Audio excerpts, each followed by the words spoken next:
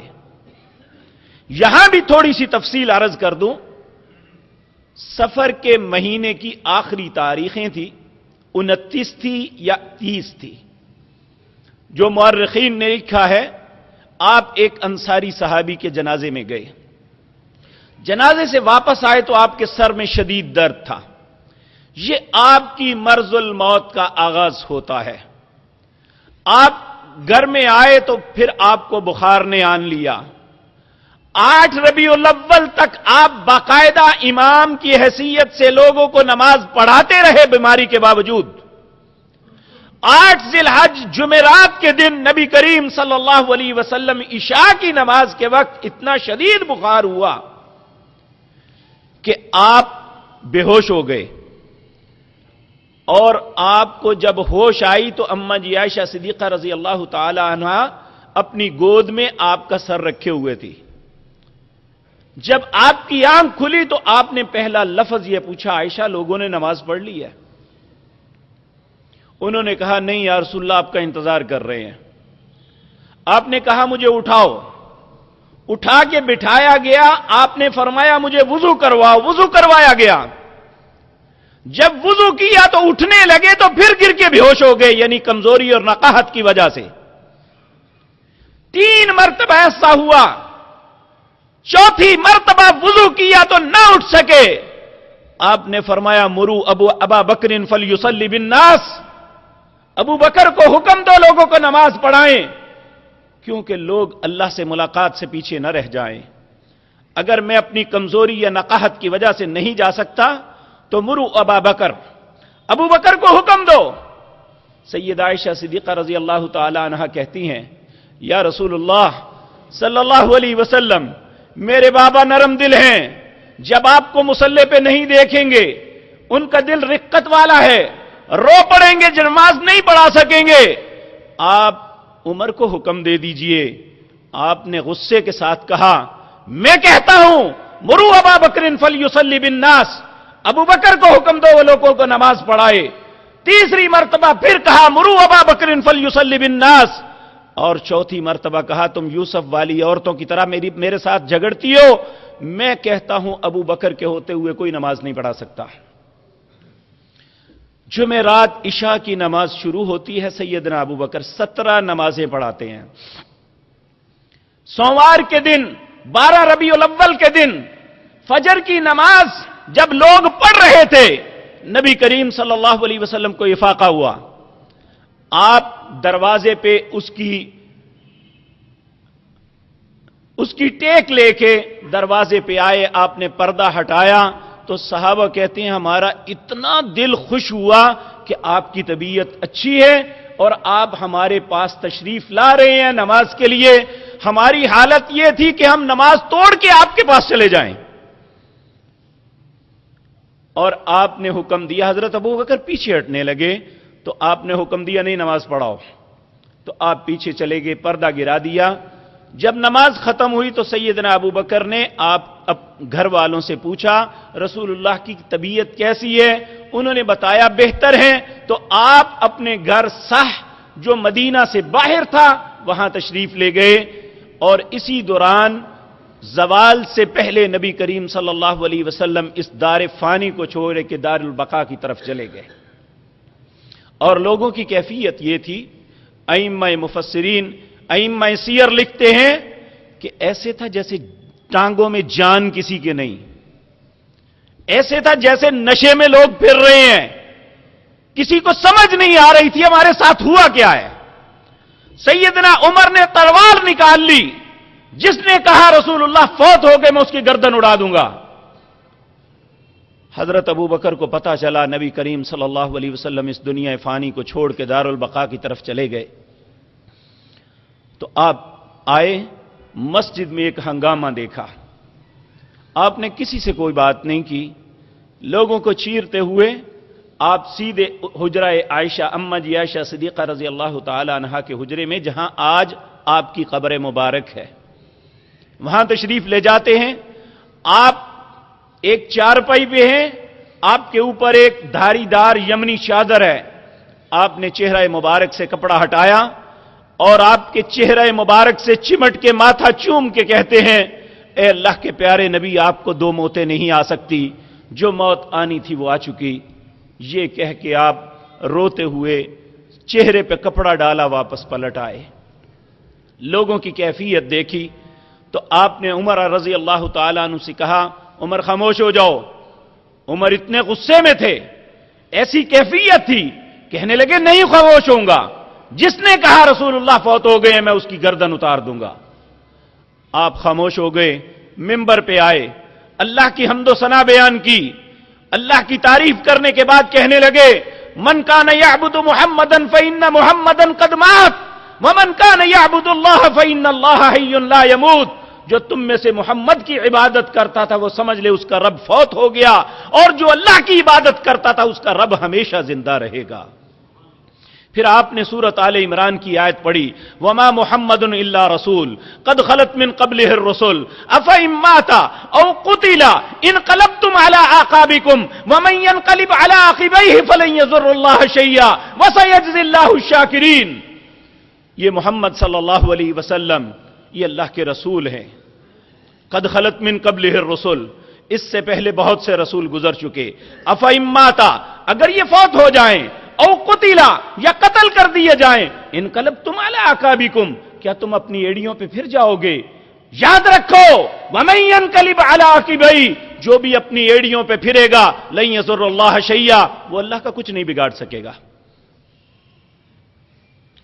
اور اما جی عائشہ صدیقہ رضی اللہ تعالیٰ عنہ کہتی ہیں، جب میرے بابا نے یہ آیتیں پڑھی اور یہ کہا انک میت وانہم میتون، اے نبی جس طرح یہ لوگ مرنے والے ہیں اسی طرح آپ بھی فوت ہونے والے ہیں، تو کہتے ہیں ہر بندے کی زبان پہ یہ تھا، آنکھوں میں آنسو ہیں اور ہر جگہ پھر رہا ہے، یہی بات پڑھ رہا ہے، وما محمد الا رسول قد خلت من قبلہ الرسل افإن مات او قتل انقلبتم على اعقابکم ومن ينقلب على عقبیہ فلن یضر اللہ شیئا۔ جب یہ معاملہ ہوا تو سیدنا علی رضی اللہ تعالی عنہ جو اللہ کے شیر تھے، اسد اللہ کا خطاب آپ اللہ کے نبی نے دیا، اور آپ اللہ کے نبی کے غم میں اتنے شدید کرب میں آئے کہ آپ سیدہ فاطمہ کے گھر میں جا کے دروازہ بند کر لیا۔ اور ہر صحابی کی کیفیت یہ تھی، صرف 2 شخص تھے جنہوں نے اپنے حواس بحال رکھے، ایک سیدنا عباس اور دوسرے سیدنا ابو بکر صدیق رضی اللہ تعالی عنہ۔ اب اگلے مرحلے کی سوچ، معاملے یہ شروع ہو رہے تھی تو اسی اثناء میں ایک آواز کانوں میں پڑی۔ انصار جو ہیں یہ سقیفہ بنو ساعدہ، مسجد نبوی اس کا جو مین گیٹ ہے، آپ اس میں داخل ہونے لگے تو دائیں طرف بالکل کونے پہ ایک چھوٹا سا باغیچہ بنا ہوا ہے، ابھی بھی اس کے نشانات موجود ہیں، یعنی اندر سے باغیچہ بنا کے اسے 4 دیواری کی ہوئی ہے۔ سقیفہ بنو ساعدہ، حضرت سعد بن عبادہ کا یہ باغ تھا چھوٹا سا، یہ بلکہ ان کی بیٹھنے کی ایک مجلس بیٹھک تھی۔ سقیفہ بنو ساعدہ کے اندر انصار جمع ہوئے، انہوں نے کہا رسول اللہ تشریف لے گئے، ہم نے ان کی مدد کی، ہم نے سارا کچھ کیا، اس لیے استحقاق ہمارا ہے، ہم اپنے امیر چنتے ہیں جو نبی پاک صلی اللہ علیہ وسلم کا خلیفہ بنے گا۔ یہ انصار کی طرف سے بات شروع ہوئی، یہ آپس میں مشورہ ہو رہا تھا تو کسی نے آ کے سیدنا عمر کو بتایا کہ انصار یہ کر رہے ہیں، اور اگر یہ خاموش ہو جاتے تو یہ انتشار بڑھ سکتا تھا۔ انہوں نے کہا اس معاملے کو کسی بھی طرح کوئی بہتر صورتحال نکالنی چاہیے۔ حضرت ابو بکر، حضرت عمر، حضرت ابو عبیدہ، یہ 3 لوگ جو ہیں یہ سقیفہ بنو سعدہ کی طرف چل پڑتے ہیں۔ سقیفہ بنو سعدہ کے رستے میں دو انصار ملتے ہیں، وہ کہتے ہیں اے ہمارے مہاجر بھائیو کہاں جا رہے ہو؟ کہنے لگے ہمیں پتہ چلا ہے سقیفہ بنو سعدہ میں یہ، کہتے ہیں انہوں نے فیصلہ کر لیا، انہیں چھوڑو، آپ جو فیصلہ کرنا ہے آپ کریں۔ حضرت عمر کہنے لگے ایسا نہیں ہے، ہم سب مسلمانوں کو ساتھ لے کے چلیں گے، ہم بات کرتے ہیں اپنے بھائیوں سے، ہمارے بھائی ہیں، جو معقول بات ہوگی وہ کریں گے، سنیں گے۔ جب وہاں پہنچے تو ایک شخص ان کے درمیان کمبل لے کے بیٹھا ہوا تھا۔ آپ نے پوچھا یہ کون ہے؟ کہنے لگے یہ سعد بن عبادہ رضی اللہ تعالی عنہ ہے۔ تو کہا انہیں کیا ہوا ہے؟ کہنے لگے یہ بخار میں ہے اس لیے انہوں نے کمبل اوڑا ہوا ہے۔ اس وقت جب بیٹھے تو انصار نے پھر بات شروع کر دی۔ اب ان کا جو ہے رویہ تھوڑا سا چینج ہوا جب یہ تین بزرگ مہاجرین میں سے آ گئے۔ ان میں سے ایک بولا جی بات یہ ہے کہ نبی کریم صلی اللہ علیہ وسلم دنیا سے تشریف لے گئے، اب خلافت کا معاملہ کیسے حل کرنا ہے، اس کے لیے ہماری تجویز یہ ہے ایک امیر ہم میں سے ایک آپ میں سے۔ حضرت ابو بکر صدیق رضی اللہ تعالی عنہ نے کہا سعد میں تمہیں اللہ کا واسطہ دیتا ہوں، جس سعد کے متعلق انصار جو ہے فیصلہ کر چکے تھے کہ نبی پاک کے بعد آپ خلیفہ بنیں گے، ان سعد سے ہی سیدنا ابو بکر نے پوچھا سعد تمہیں اللہ کا واسطہ دے کے کہتا ہوں، کیا تمہارے سامنے رسول اللہ نے نہیں کہا تھا الائمۃ من القریش، میرے بعد جو خلیفہ بنے گا وہ قریش میں سے ہوگا؟ انہوں نے کہا ہاں کہا تھا۔ اب یہ بات یاد رکھیں، صحابہ کرام رضوان اللہ علیہ مجمعین یہ نہیں دیکھا کرتے کہ میرے مفاد پہ زد پڑ رہی ہے یا میرے معاملات خراب ہو رہے ہیں۔ کبھی کسی صحابی کی زبان سے جھوٹ نہیں نکلا تھا۔ انہوں نے کہا ہاں میں اللہ کا، تم نے اللہ کا واسطہ دیا ہے تو میں یہ سب کے سامنے کہتا ہوں کہ اللہ کے نبی نے یہ بات کہی تھی۔ حضرت ابو بکر کہنے لگے اگر یہ اللہ کے نبی کا حکم ہے تو میرے ساتھ یہ دو نیک آدمی ہیں، عمر اور یہ ابو عبیدہ، ان دونوں میں سے جس کو چاہتے ہو خلیفہ بنا لو۔ اب ابو بکر جو ہے یہ اپنے لیے نہیں مانگ رہے تھے۔ حضرت عمر کہتے ہیں اگر مجھے بھرے مجلس کے اندر کھڑا کر کے گردن کاٹ دی جاتی مجھے اتنا دکھ نہ ہوتا جتنا ابو بکر کی اس بات پہ دکھ ہوا کہ ابو بکر کے ہوتے ہوئے عمر کو یہ بات کہی جائے کہ وہ خلیفہ بنے۔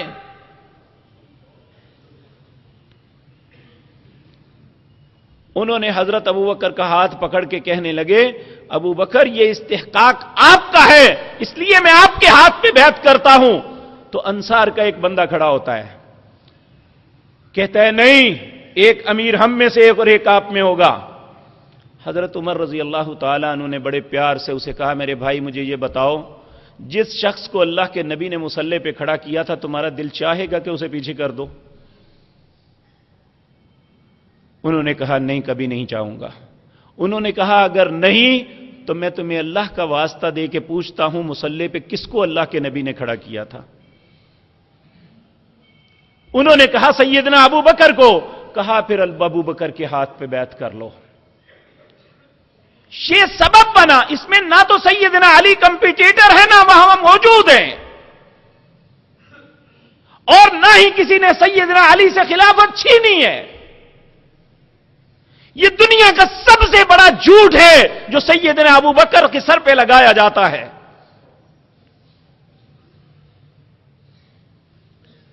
اب یہ ایسا معاملہ قدرت نے ایسے حالات بنائے، ایسا معاملہ ہوا کہ خلافت کا جو چوغا تھا وہ سیدنا ابو بکر صدیق رضی اللہ تعالی عنہ کے گلے میں آ گیا۔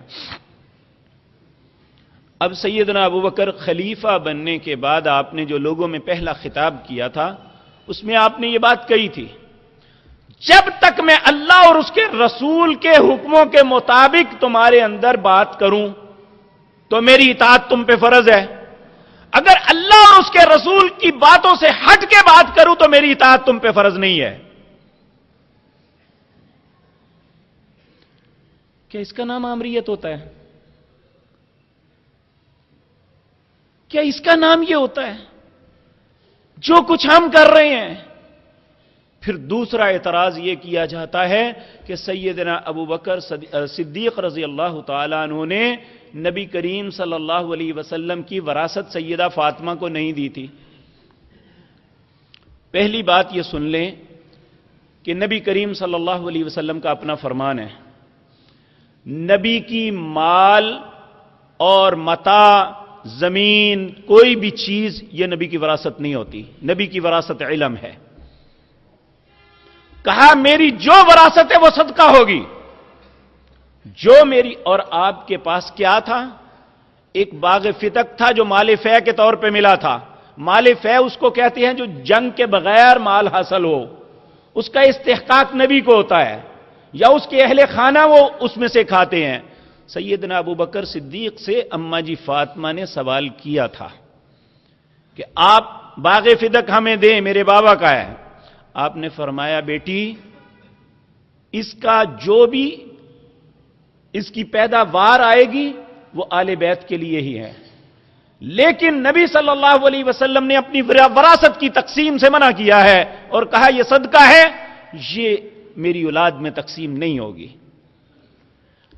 نمبر دو، اگر سیدنا ابو بکر کو آپ یہ کہتے ہیں کہ انہوں نے یہ ظلم کیا تھا، تو میت کی جو وراثت ہوتی ہے اس میں سب سے پہلا حق اس کی بیوی کا ہوتا ہے۔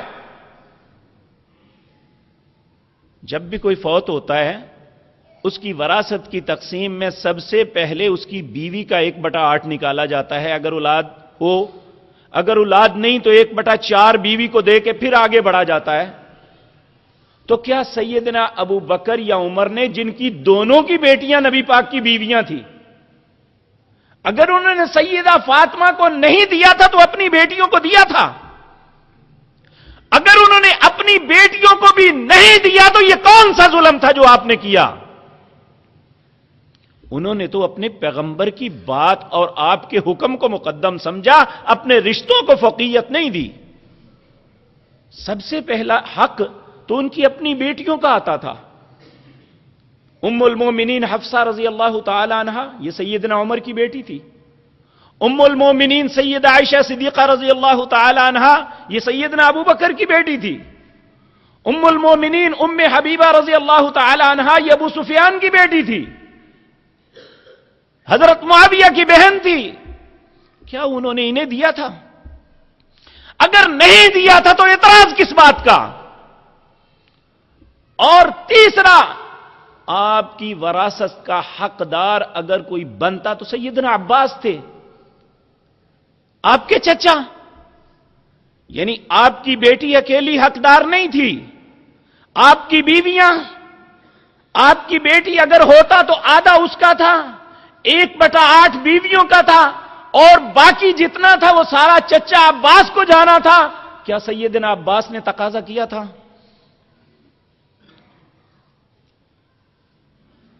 تو یہ ایک ایسا بہتان عظیم ہے جو سیدنا ابو بکر پہ لگایا جاتا ہے، جس کا حقیقت کے ساتھ کوئی تعلق نہیں۔ اور یہاں یہ بات یاد رکھیں، ہمیں سیدنا ابو بکر صدیق رضی اللہ تعالی عنہ کی صداقت، آپ کی امانت کا معترف ہونا چاہیے کہ آپ اگر چاہتے تو اپنی بیٹیوں کو مد نظر رکھتے ہوئے 1/8 انہیں دے کے انہیں بھی آدھا دے دیتے کہ رسول اللہ نے جو کہا تھا انہیں بات چھوڑو۔ انہوں نے یہ نہیں سوچا کہ ہمارا مفاد پہ بھی زیادہ آتی ہے، انہوں نے یہ سوچا کہ میرے نبی کا حکم کیا تھا۔ اور اللہ نے قرآن میں کہا ہوا ہے، وہ قرآن کو سب سے زیادہ سمجھنے والے، قل ان کان آباؤکم وابناؤکم وازواجکم وعشیرتکم واموال اقترفتموها وتجارۃ تخشون کسادها ومساکن ترضونها احب الیکم من اللہ ورسولہ وجہاد فی سبیلی فتربصوا حتی یاتی اللہ بامرہ۔ اے نبی نے کہو، ان کان آباؤکم، اگر تمہارے باپ، ماں باپ، وابناؤکم تمہارے بیٹے، وازواجکم تمہاری بیویاں، وعشیرتکم تمہارے رشتہ دار، واموال اقترفتموها وہ مال جنہیں تم کماتے ہو، وتجارۃ تخشون کسادها وہ تجارت جس کی مندی سے تم ڈرتے ہو، احب الیکم من اللہ ورسولی، اگر یہ چیزیں اللہ اور اس کے رسول سے اچھی لگنے لگے تو فتربصوا حتی یاتی اللہ بامری، پھر انتظار کرو، اللہ کسی بھی وقت تم پہ عذاب نازل کر دے گا۔ تو سیدنا ابو بکر نے تو اپنے رب کا حکم مانا کہ انہوں نے کہا اپنے رسول کی بات ماننا، اپنی اولاد کی بات نہ ماننا، اپنی بیویوں کو مد نظر نہ رکھنا۔ تو سیدنا ابو بکر نے اس بیٹی پہ ظلم نہیں کیا تھا، انہوں نے اپنے رب کا حکم مانا تھا اور اپنے رسول کی تعلیمات پہ عمل کیا تھا۔ الیاذ باللہ، اللہ ہم سب کو اپنی پناہ میں رکھے۔ اتنی دلیری کے ساتھ، اتنی کمینگی کے ساتھ یہ ساری باتیں ہوتی ہیں اور انہیں ایسا ظاہر کیا جاتا ہے، اور پھر یہ دیکھیں کہ سیدنا ابو بکر صدیق رضی اللہ تعالی عنہ، آپ اتنے اللہ کے فرما بردار اور اپنے نبی سے اتنی محبت کرنے والے تھے۔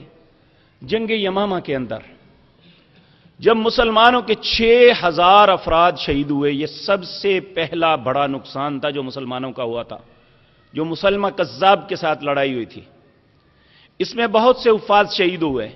حضرت عمر رضی اللہ تعالیٰ عنہ نے کہا امیر المومنین، لوگوں کے سینوں میں قرآن محفوظ ہے اور مختلف ورقوں میں، مختلف پتوں پہ، ہڈیوں پہ لکھا ہوا بکھرا ہوا سارا موجود ہے، کیوں نہ ہم اسے 2 گتوں کے اندر، 2 جلدوں کے اندر ایک کتاب کی صورت میں ترتیب دے لیں۔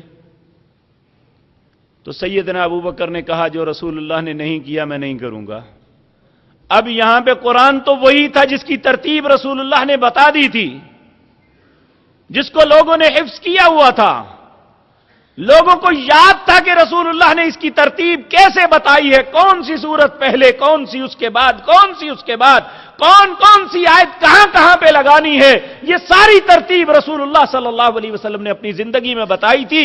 لیکن صرف ایک جگہ لکھ کے رکھنا، کہا جو رسول اللہ نے نہیں کیا میں نے نہیں کرنا۔ سیدنا عمر کہنے لگے ابو بکر حرج کیا ہے، دیکھیں پہلی کتابوں کا جو حال ہوا تھا آپ نے نہیں دیکھا، کہیں خدا نہ کرے اس کے ساتھ بھی یہ معاملہ نہ ہو جائے۔ تو ابو بکر مصر ہیں، تو حضرت عمر کہنے لگے ایسا کرتے ہیں، میرا ایک موقف ہے، دوسرا آپ کا، ہم ایک تیسرا بندہ بنا لیتے ہیں۔ اور تیسرا موقف حضرت زید بن ثابت انصاری رضی اللہ تعالیٰ عنہ کو ثالث بنایا گیا اور سیدنا عمر کے حق میں یہ فیصلہ ہوا۔ تو باوجود اس بات کے کہ آپ خلیفۃ الرسول تھے، سیدنا عمر ان کی اس وقت ایک وزیر کی حیثیت تھی، لیکن جب ان کے حق میں فیصلہ آیا تو یہ نہیں کہا کہ میری بے عزتی ہو گئی ہے، کہا بس ٹھیک ہے، ہم نے ایک فیصل مقرر کیا، اس نے جو فیصلہ کیا مجھے قبول ہے۔ یہ تھے مسلمانوں کے خلفاء جن کے متعلق بری باتیں لوگوں کے ذہنوں میں ڈالی جا رہی ہیں، اور ان کی دیانتداری میں عرض کروں، جب یہ آخری عمر میں بیمار ہوئے، انہوں نے اپنی اولاد سب کو بلایا اور اماں جی عائشہ صدیقہ رضی اللہ تعالیٰ عنہ سے کہنے لگے بیٹی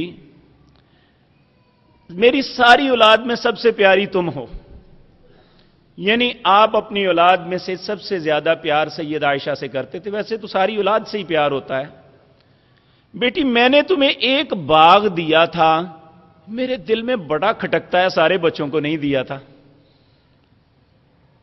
تو بیٹی میں تمہیں کہتا ہوں کہ میں اگر فوت ہو جاؤں تو وہ باغ واپس کر دینا، جس طرح تقسیم ہوگی اس کے مطابق کرنا۔ آپ اندازہ فرمائیں جو اتنے محتاط ہیں، ہمارے علماء اپنی تنخواہ کا بات جہاں سے لیتے ہیں نا، سیدنا ابو بکر ان کی تنخواہ مقرر ہوئی تھی اور انہوں نے تنخواہ کا پتہ کیا کیا تھا، جب آپ فوت ہونے لگے تو آپ نے کہا فلاں فلاں چیز میرے اثاثوں میں ہے اور آج تک میں اتنی تنخواہ بیت المال سے لے چکا ہوں، وہ ساری چیزیں بیچ کے تنخواہ واپس کر دینا۔ کیا ایسا شخص، اس کے متعلق کوئی شخص یہ سوچے کہ یہ دیانتدار نہیں ہے؟ جسے اللہ سچا کہتا ہے، اس نے خود کہا یہ صدیق ہے، اس جیسا سچا کوئی نہیں ہے. اگر کوئی بدبخت اللہ کے صدیق کو جھوٹا کہے تو اللہ نہیں، وہ دیوس انسان جھوٹا ہے، وہ مکار ہے جو اللہ کے سچے کو جھوٹا کہے. اور آج ان باتوں پہ اگر کوئی ان کا دفاع کرے تو کہتے ہیں یہ فرقہ وریت ہے. اگر کوئی ان کے حق میں بکواس کرے تو وہ کوئی بات نہیں ہے. اور میرے عزیز بھائیو یاد رکھو،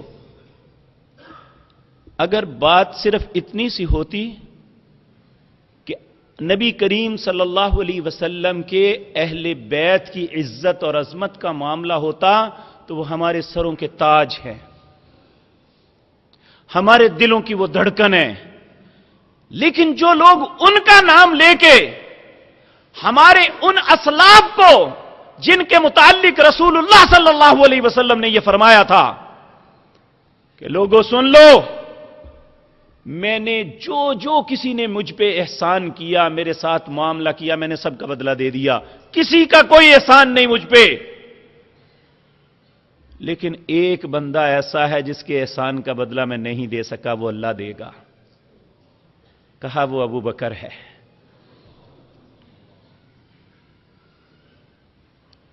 اللہ کے نبی نے یہ کہا تھا. اور کیسی عجیب بات ہے کہ نبی کریم صلی اللہ علیہ وسلم جب کبھی ساتھ نہ ہوتا تو کوئی آپ سے پوچھتا یا رسول اللہ یہ چیز، آپ نے فرمایا تمہیں کل دے دوں گا. تو ایک عورت نے کہا یا رسول اللہ اگر آپ نہ ہوئے، آپ نے فرمایا ابو بکر سے لے لینا. بس گاؤں کے لوگ جو ہے نا ذرا بڑے سخت ہوتے ہیں، وہمی قسم کے. وہ عورت کہنے لگی اگر عمر بھی نہ ہوئے تو کہنے لگی عثمان سے لے لینا. ابو بکر نہ ہوئے تو کہا عمر سے لے لینا. کہا عمر نہ ہوئے، کہا عثمان سے لے لینا. کہا اگر عثمان بھی نہ ہوئے تو کہا تو بھی مر جانا. پھر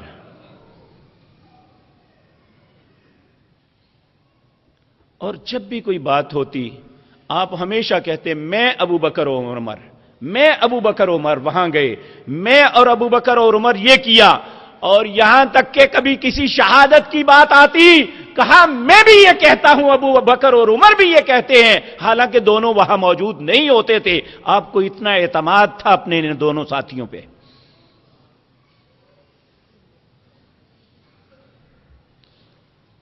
اللہ اکبر. میرے عزیز بھائیو، یہ ابو بکر اتنے عظیم انسان تھے. ایک دن سیدہ عائشہ صدیقہ رضی اللہ تعالی عنہا آپ نبی صلی اللہ علیہ وسلم کے ساتھ گھر کے صحن میں تشریف فرما تھی. آسمان بڑا شفاف تھا، ہر طرف ستارے چمک رہے تھے. تو اماں جی نے ایسے جیسے خلا میں کوئی گھورتا ہے گھور رہی تھی، سوچ رہی تھی کچھ. نبی کریم صلی اللہ علیہ وسلم نے پوچھا عائشہ کیا سوچ رہی ہو؟ کہنے لگی یا رسول اللہ میں یہ سوچتی ہوں یہ آسمان کے اتنے ستارے ہیں، کسی کے اتنے بھی عمل ہوں گے نیک، کسی کی اتنی بھی نیکیاں ہوں گی؟ آپ نے فرمایا ہاں. تو عائشہ کہتی ہیں اماں جی کہتے ہیں میرے ذہن میں آیا کہ میرے بابا کا نام لیں گے. میں نے کہا کس کی؟ آپ نے فرمایا عمر کی. تو کہتی ہیں میں ایک دم تھوڑی سی مرجھا سی گئی. تو انہوں نے کہا عائشہ جو تیرے ذہن میں ہے تو اپنے باپ کے متعلق سوچتی ہے، تو تیرے باپ کی ایک رات کی نیکیاں جب وہ ہجرت کی رات میرے ساتھ رہے تھے وہ آسمان کے ستاروں سے بھی زیادہ ہیں.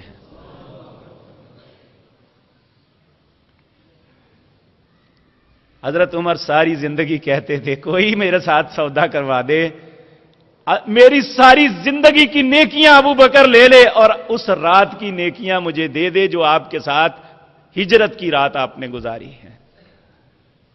جس شخص کی ایک رات کی نیکیاں اتنی تھی، جس کی قدر اللہ نے کی، جن کا نام لے کے اللہ نے جنت کی بشارت دی، آج 14ویں صدی کا بدبخت کوئی انسان یہ ان کے متعلق اعتراض کرے کہ وہ دیانتدار نہیں تھے.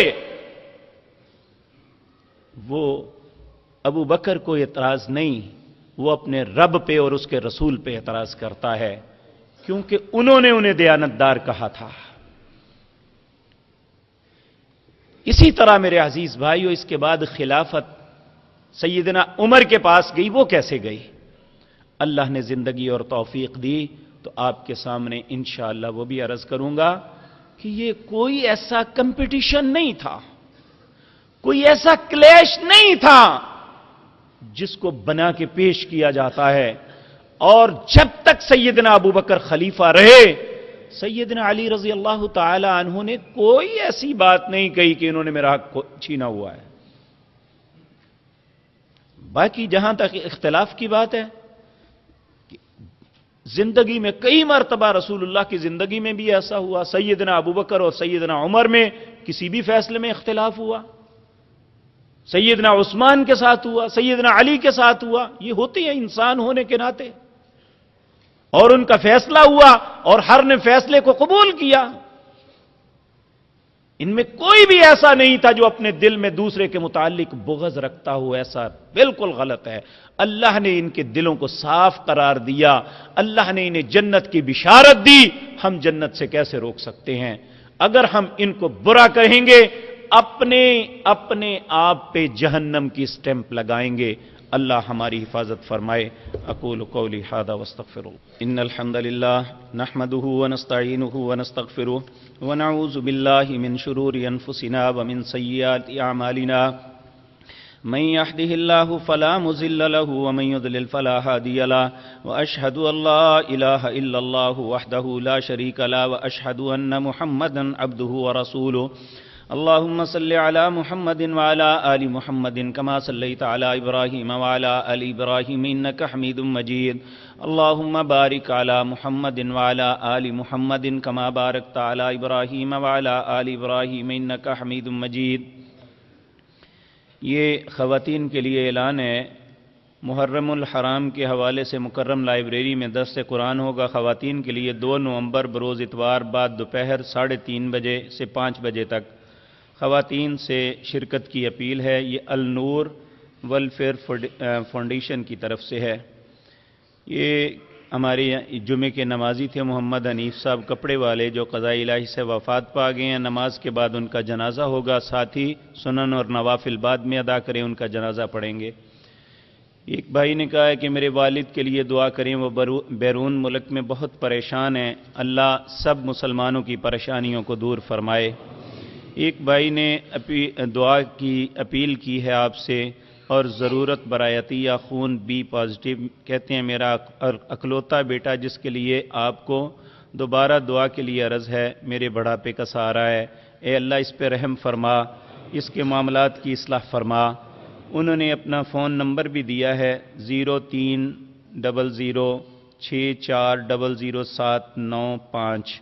اگر کوئی بھائی خون کا عطیہ دینا چاہے، یہ میرا خیال ہے عبداللہ ہے غالباً بچے کا نام، اور یہ اسے ایسی تکلیف ہے کہ اسے بار بار خون لگتا ہے، اللہ اس پہ رحم فرمائے، اللہ ان کے والدین کی پریشانیوں کو دور فرمائے۔ یہ ایک بھائی نے کہا ہے گھروں میں پریشانیوں کے لیے دعا فرمائے، اللہ سب مسلمانوں کے گھروں کو خوشیوں سے بھر دے، سب کے معاملات کی اصلاح فرمائے۔ یہ ایک بھائی نے کہا ہے کہ غبارے والے گیس سلنڈر پھٹنے سے 2 بچے زخمی اور ایک وفات پا گیا ہے، اللہ سے دعا کریں اللہ جو زخمی ہیں انہیں صحت کاملہ عاجلہ عطا فرمائے، اور جو بچہ فوت ہو گیا ہے ان کے لواحقین کو صبر عطا فرمائے۔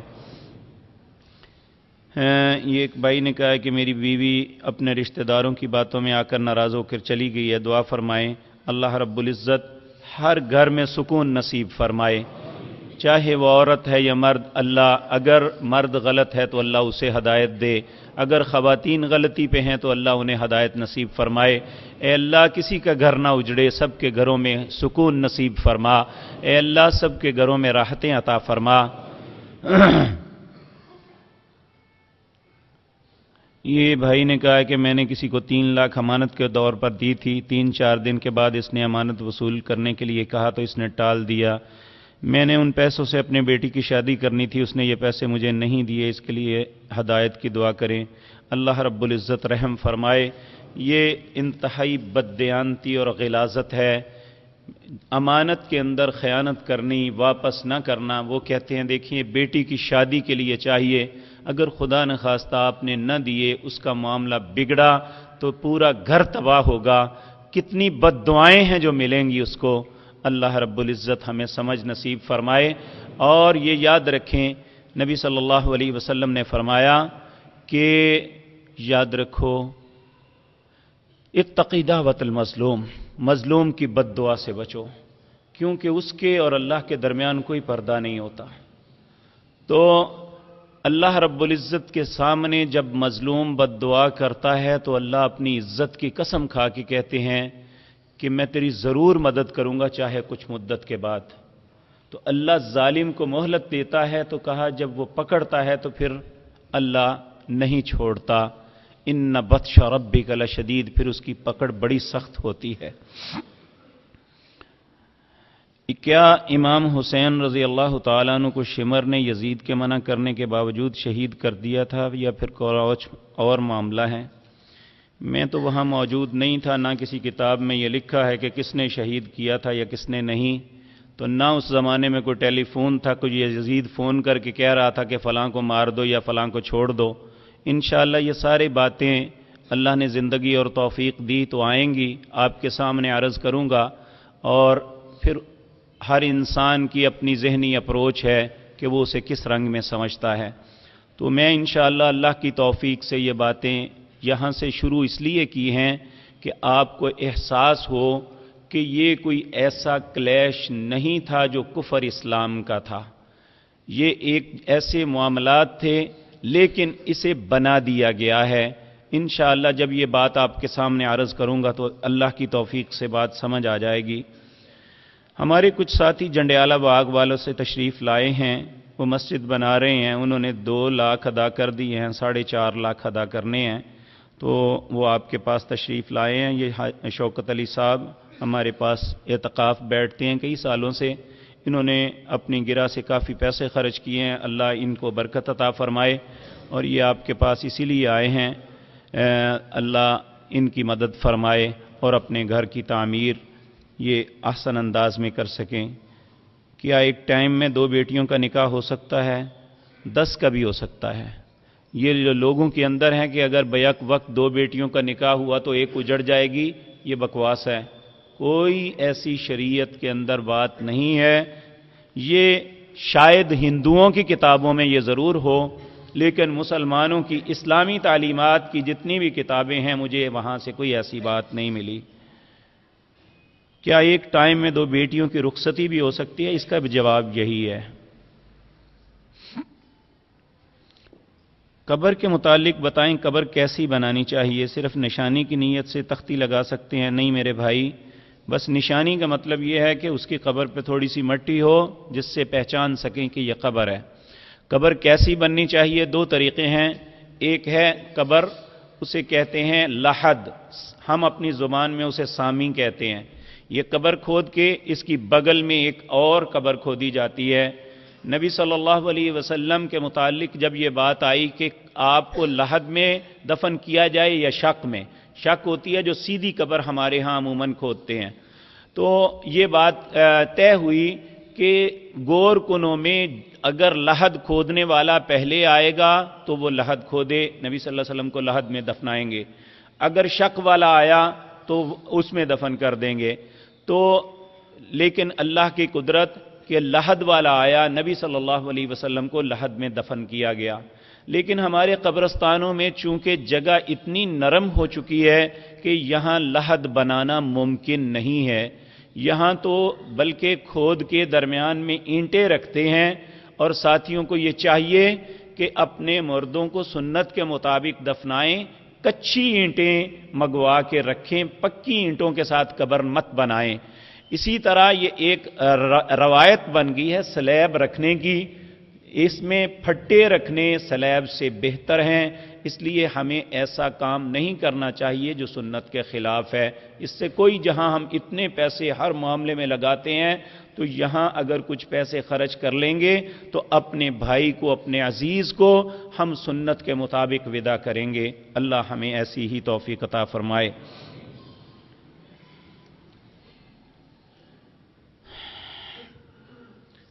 اللهم انصرنا ولا تنصر علينا واعزنا ولا تذلنا وزدنا ولا تنقصنا وارحمنا أنت مولانا فانصرنا على القوم الكافرين.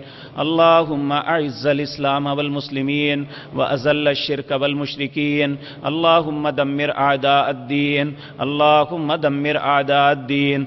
أذهب الباس رب الناس واشف أنت شافي لا شفاء إلا شفاؤك شفاء لا يغادر سقما. اللهم اشفنا بشفائك وداونا بدوائك واغننا بفضلك عمن سواك يا واسع الفضل يا واسع المغفرة. ربنا اغفر لنا ولإخواننا الذين سبقونا بالإيمان ولا تجعل في قلوبنا غلا للذين آمنوا ربنا إنك رؤوف رحيم. اللهم آتق ركابنا وركاب آبائنا من النار. سبحان ربك رب العزة عما يصفون وسلام على المرسلين والحمد لله رب العالمين.